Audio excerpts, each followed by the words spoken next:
Welcome to The Woman in the Work. I'm your host, Holly Lambrecht, and I'm really glad you're here. This podcast is about the relationship between the woman we're becoming and the work we're building in the world. Because behind every business, every dream, and every big decision, there's quieter work happening within us too. And here, we talk about both. I got an invoice in my email just a couple weeks ago. It was the first payment for the retreat that I signed up for in November. This is Jamie's retreat, and it's called Come As You Are. I sat there looking at the number on my screen, and I just froze. And it wasn't about the money, because I had the money. That wasn't the issue here. I just don't spend money like that on myself, like on an experience just for me with no other purpose attached to it. That's just not really a thing that I do. So I had two options in that moment. I could just pay it, close the tab out, move on, stuff the feeling down, like I've done with basically every uncomfortable feeling around money my entire life. Or I could actually sit with it. And I chose to sit with it. But then I did something that I don't think I would have done a year ago. I opened up my phone and I recorded a voice memo and I sent it to Jamie. And I just told her the truth. I told her, hey, I'm going to pay this. Like, I'm good for it. I'm going to pay the invoice, but I just need a minute first. Because of my own money stories, my own stuff around letting myself have something just because I wanted it. And she didn't try to fix it or talk me out of the feeling. She just was proud of me. She met me with love, with no judgment, and nothing to prove. So that's the kind of thing that I want to talk about today. Because last week, I told you that I'm bringing on guests. And my first guest is somebody who's about to hear her own episode announced. And before we get there, I wanted to talk about what actually got me to the place where I could even ask her. It was never just my own word. I think about Stephanie, right? So she runs Sister Circle, the one who handed me the Post-it note back just a couple months ago. And here's something that happens more than I'd like to admit. My own internal self-talk will tell me that I'm not actually worthy of the role that I have there within Sister Circle, that somehow I just got lucky or divine timing just placed me there, or I'm just not qualified. Or how any day now, somebody is going to just figure out that I don't belong there. And then Stephanie will say something like, hiring Holly was hands down the best decision I ever made. And we complement each other perfectly. And I don't know what to do with that most of the time. I just kind of sit there and receive it, because I'm learning that arguing with someone who believes in you is truly its own kind of self-sabotage. And Jamie's the same. She meets me exactly where I'm at every single time. Not where she thinks I should be, not where I was last week, but exactly where I am that day in that moment. Even in something as small as a voice memo about a retreat invoice. And there's a woman I found through doing Reiki. One day I just scheduled the appointment.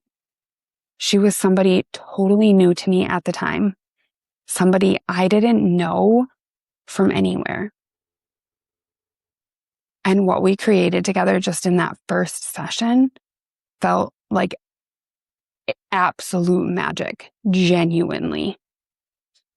And what I've learned about her since is that she loves you in every single session, every one that you're in. And she sees the beauty in you before you can even see it in yourself. And then there's a friend that I can show up to however I actually am. Luteal phase and all. No apology for it.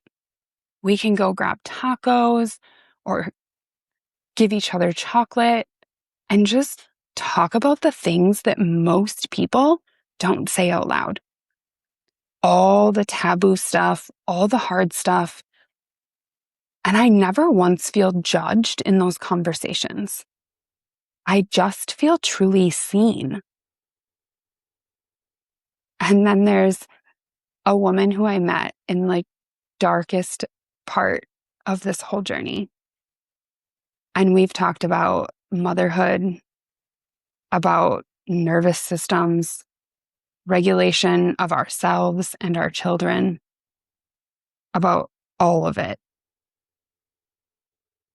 And just being in her presence does something for me. Her whole energy is so calm that it makes it easy to actually be there, to actually sit in the hard thing instead of running from it. And I've been thinking about why that matters so much. Why having people like this in your life actually changes something. And I think it's because I can be my most authentic self with all of them. Not the version of me that has to have it all together, and not the version of me that has already processed the feeling and can just present it to them so neatly, right? But just the actual real time version, the mid-freeze, mid-doubt, whatever it is. And I don't think that's common. I think a lot of us go looking for people who want the finished version of us, the put together one, right? And then you find people who want you in the middle of it. And that's rare and it's different. We are not meant to do life alone. And I truly believe that. We are meant to do it in community, in cohorts, in these small, beautiful groups of women who just get it, who hold you when you need holding and don't require you to explain yourself first. Finding my people, that's what actually changed the direction of my life. Not the somatic work by itself, not the schedule I built, and not the business, but it's the people underneath all of it that hold it up with me. And I think that's exactly why I'm bringing guests onto this show, because I didn't get here by myself. So it feels dishonest to keep telling you this story like I did. I paid the invoice, by the way, for the retreat. And I'm actually going in November. And I know that it is going to wake me up and break me more wide open than I already am. And I truly cannot wait. I hope that you have people like this in your life. And if you don't yet, I hope you go and find them, because the healing doesn't happen by yourself. It doesn't happen in isolation, doing it perfectly on your own timeline. It happens in the room with the people who see you. I cannot wait for all that is to come. And I will see you next week. Thank you for spending this time with me. Remember, the work you're doing in the world is always connected to the work happening within you. And here, we take care of both the woman and the work. I'll see you in the next one.